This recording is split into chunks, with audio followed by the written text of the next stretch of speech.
હવે આગળ વાત કરીએ તો રાધનપુર રોડ ઉપર કૃષ્ણમ સ્કાય વોચ કોમ્પ્લેક્સની પાસે રફતારનો કહેર વર્તાયો. હિટ એન્ડ રનની ઘટના આવી સામે.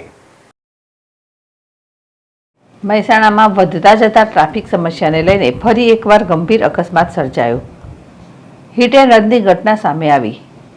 મહેસાણાના રાધનપુર રોડ ઉપર આવેલ કૃષ્ણમ સ્કાય વોક કોમ્પ્લેક્સની સામે રોડ ક્રોસ કરતા એક વૃદ્ધને પૂર ઝડપે આવેલ બાઇક ચાલકે અડફેટે લેતા અકસ્માત સર્જાયો હતો, જેમાં વૃદ્ધને માથાના ભાગે અને ડાબી સાઈડની આંખના ભાગે ગંભીર ઈજાઓ પહોંચી હતી. અકસ્માત સર્જાતા આસપાસના લોકો ઘટના સ્થળે દોડી આવ્યા. કોમ્પ્લેક્સના વેપારી દ્વારા 108ને ફોન કરી બોલાવી સારવાર અર્થે સ્થાનિક હોસ્પિટલમાં ખસેડવામાં આવ્યા. રાધનપુર રોડ ઉપર કૃષ્ણમય સ્કાય વોક કોમ્પ્લેક્સથી લઈને કાશી વિશ્વનાથ મહાદેવ મંદિર ડીમાર્ટ સર્કલ સુધીના બંને સાઈડના માર્ગો ઉપર કોમ્પ્લેક્સની અંદર બેઝમેન્ટમાં પાર્કિંગ હોવા છતાં પણ રોડ ઉપર પાર્કિંગ કરતા ટ્રાફિક સમસ્યા સર્જાતી હોય તેવા દ્રશ્યો જોવા મળ્યા હતા.